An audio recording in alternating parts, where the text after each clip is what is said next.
Halo semua, selamat datang di channel kami, Jurnal Kriminal bersama saya Antika Hwalo. Bagi Anda yang menyukai pembahasan tentang kasus-kasus kriminal, kami sengaja membangun channel ini untuk Anda. Jangan lupa untuk mendukung channel kami dengan cara subscribe, like, komen, dan share ke media sosial yang Anda punya.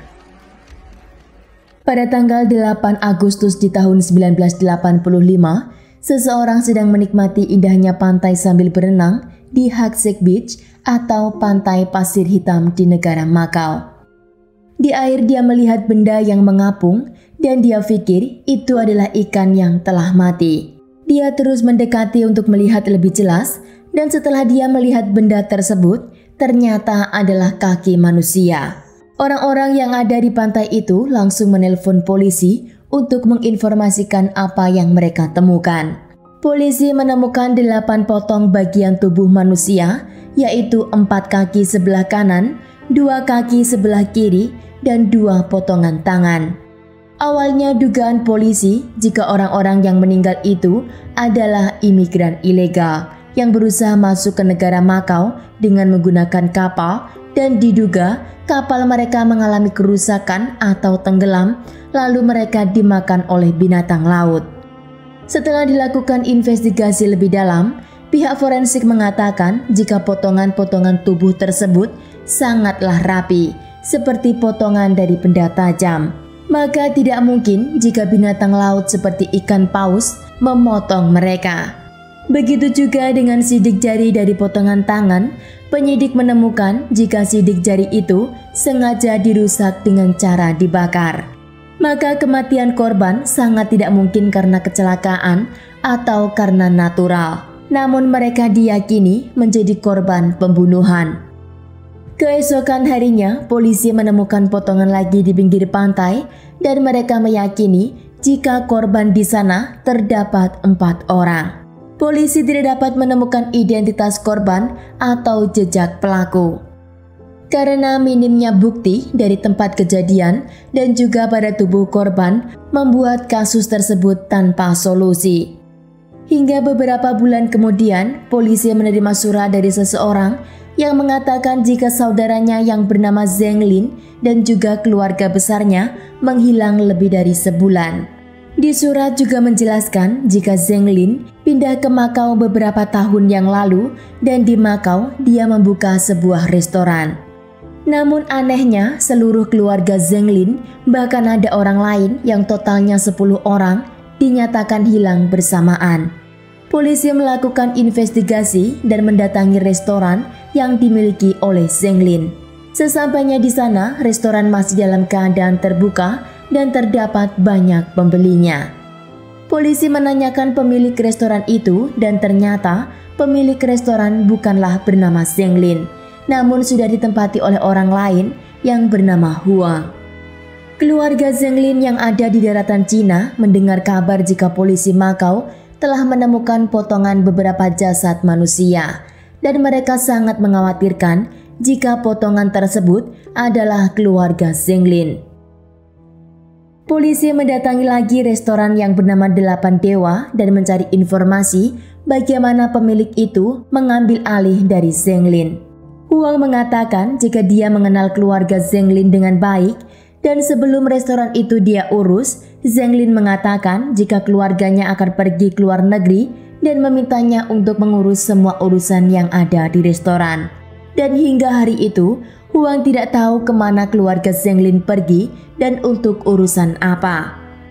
Hari itu polisi tidak dapat berbuat banyak karena mereka tidak punya bukti untuk mencari kemana keluarga Zeng Lin pergi dan apa yang terjadi dengan mereka. Pemilik restoran yang bernama Huang Xingzheng adalah penduduk dari daratan Cina yang datang ke negara Hong Kong pada tahun 70-an. Huang dikenal sebagai pemain terbesar kasino yang ada di daratan Hong Kong. Karena kedudukan Huang, dia juga pembuat onar dan masalah dengan orang-orang lokal. Huang telah memiliki catatan kriminal di tahun 1973 di mana dia membunuh lawan mainnya karena tidak terima kalah dalam permainan. Huang sempat dipenjara namun dia berhasil melarikan diri ke daratan Cina dan saat itu Huang mengenal seorang wanita dari anak pemilik apartemen yang sedang dia tempati. Huang akhirnya menikah dengan wanita tersebut, walaupun keluarga dari wanita itu sama sekali tidak menyetujuinya. Huang tidak diterima di keluarga barunya, lalu dia memilih untuk melarikan diri dengan istrinya ke negara Makau. Namun untuk menghilangkan jejak digital dari sidik jari, Huang membakar jari jemarinya sendiri. Huang dan istrinya pindah dari daratan Cina menuju ke negara Makau. Sesampainya di Makau, polisi di sana tidak tahu tentang jejak kriminal yang telah dia lakukan di negara Hong Kong. Maka keluarga Huang dapat hidup dengan normal di negara Makau. Polisi sangat curiga dengan kesaksian Huang, maka polisi mencari saksi lain yang melihat keluarga Zeng Lin sebelum mereka menghilang. Ada seorang pegawai yang selalu mengirim barang ke restoran 8 Dewa. Menurut pria tersebut, pada tanggal 5 Agustus, pagi hari dia datang ke restoran seperti biasa. Namun hari itu, dia menemukan tulisan di depan pintu restoran jika restoran sedang tutup selama 3 hari. Pengantar barang merasa aneh karena Zeng Lin tidak pernah memberitahunya jika restoran itu akan tutup selama 3 hari. Untuk melihat keadaan Zeng Lin, pengantar barang pun mendatangi rumahnya untuk mengetahui apa yang sebenarnya terjadi. Sesampainya di rumah Zeng Lin, pengantar barang menemukan orang asing dan orang itu mengatakan jika keluarga Zeng Lin dalam perjalanan ke luar negeri karena mereka ada urusan yang mendadak. Polisi mengecek akun bank milik Huang dan ternyata uang dari restoran 8 Dewa semua uangnya masuk ke rekening Hua. Bahkan Hua juga telah menyewakan rumah Zeng Lin kepada orang lain dan uang hasil penyewaan rumah tersebut juga masuk ke rekening Hua. Polisi melakukan penggeledahan ke rumah Hua dan di sana polisi menemukan dokumen milik keluarga Zeng Lin seperti kartu identitas dan kartu sekolah kelima anak Zeng Lin. Ketika polisi menemukan semua dokumen keluarga Zeng Lin, Huang langsung melarikan diri ke daratan Cina, namun berhasil ditangkap dalam perjalanan. Huang telah dijadikan tersangka pembunuhan dari 10 orang yang telah dinyatakan hilang dari keluarga Zeng Lin. Hari pertama Huang dimasukkan ke tahanan, di sana Huang dianiaya oleh beberapa napi lainnya. Huang mengalami luka berat hingga dia dilarikan ke rumah sakit dan di sana dia berusaha melarikan diri, namun polisi berhasil menangkapnya lagi. 4 hari setelah Huang dipenjara, dia mengatakan secara detail apa yang sebenarnya terjadi terhadap keluarga Zeng Lin. Keluarga Zeng Lin adalah keluarga yang sederhana, namun mereka pekerja keras. Diketahui jika Zeng Lin juga terlibat dalam permainan di kasino, namun bedanya dengan Huang, Zeng Lin memiliki usaha restoran yang sangat terkenal di wilayah itu dari tahun 60-an. Maka Zeng Lin memiliki keuangan yang konsisten walaupun dia bermain di kasino. Zeng Lin mengenal Huang di tahun 1984 di sebuah kasino dan mereka bermain bersama hingga menjadi sahabat dekat.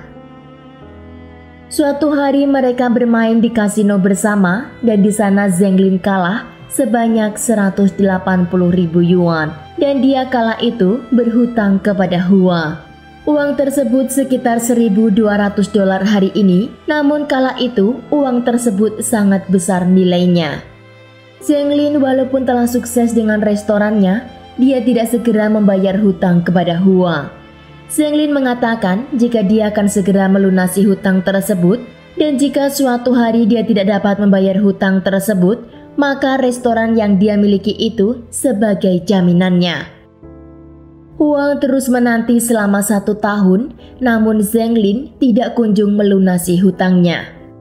Huang terus menghutang bunga yang harus dibayar oleh Zeng Lin hingga hutang tersebut mencapai 600.000 yuan. Pada tanggal 4 Agustus di tahun 1985, pasangan Zeng Lin sedang membersihkan dapur di restoran mereka. Huang datang ke sana dan meminta kepada Zeng Lin untuk segera melunasi hutang-hutang tersebut. Paling tidak dia membayar separuhnya. Zeng Lin menolak untuk memberikan uang kepada Huang, Bahkan dia tidak akan lagi menyerahkan restoran yang dimiliki sebagai jaminan. Huang sangat marah di sana dan dia langsung mengambil botol kosong yang ada di atas meja, lalu dia mendekati salah satu anak Zheng Lin untuk dijadikan sasaran. Huang meminta kepada semua anak-anak Zheng Lin duduk di lantai dan mereka semua diikat dengan tali. Karena anak-anak itu berteriak dan Huang takut jika teriakan mereka akan didengar oleh orang di luar, maka dia menyembelih satu persatu leher mereka. Semua orang yang ada di restoran hari itu, Huang bunuh satu persatu dengan jumlah total sebanyak 9 orang. Sedang Tante Zheng Lin yang tinggal di dekat area itu, Huang bergegas ke sana untuk menemui Tante Zheng Lin dan mengajaknya ke dalam restoran, lalu dia juga melakukan hal yang sama. Setelah 10 orang meninggal di dalam restoran tersebut, Huang memotong tubuh mereka dalam kurun waktu 8 jam. Setelah semua terpotong, tubuh korban sebagian dia buang ke tempat sampah, sebagian dia buang ke laut. Huang juga menulis tulisan di depan restoran jika restoran itu akan tutup selama 3 hari.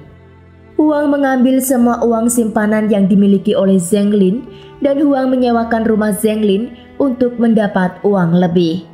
Itulah pengakuan Huang kepada polisi, namun polisi memiliki hipotesis lain dan mereka menduga tidak mungkin Huang melakukan semua kejahatannya itu sendirian tanpa bantuan orang lain.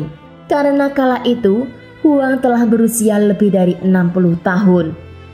Saksi yang melihat Tante Zheng Lin dijemput oleh seseorang mengatakan, jika orang yang menjemput Tante Zheng Lin adalah pria yang kira-kira masih berusia 30 tahunan. Namun polisi tidak berhasil menemukan siapa orang yang membantu Huang untuk melakukan kejahatannya hari itu. Terdapat teori lagi jika setelah keluarga Zheng Lin meninggal dan restoran 8 Dewa dipegang oleh Huang menggunakan daging-daging korbannya untuk membuat hidangan dimsum yang dijual di restoran tersebut. Karena hanya sebagian kecil dari tubuh korban ditemukan, maka diduga jika daging-daging mereka digunakan untuk mengisi dimsum. Namun tidak ada saksi atau bukti apapun yang polisi temukan terkait dengan daging manusia yang dibuat dimsum. Pada bulan Desember pada tahun 1986, Huang ditemukan mengakhiri hidupnya sendiri di dalam sel tahanan. Dia meninggalkan sepucuk surat dan mengatakan jika dia mengakhiri hidupnya bukan karena dia tidak mampu menghadapi hukuman yang akan dia hadapi, namun dia tidak bisa merasakan sakitnya penyakit asma kronis yang dia derita. Sekian kasus hari ini, jangan lupa tinggalkan like dan komen. Jika Anda tidak keberatan, klik tombol subscribe untuk mendukung channel kami. Terima kasih saya ucapkan kepada Anda para subscribers. Sekian, sampai jumpa di kasus berikutnya.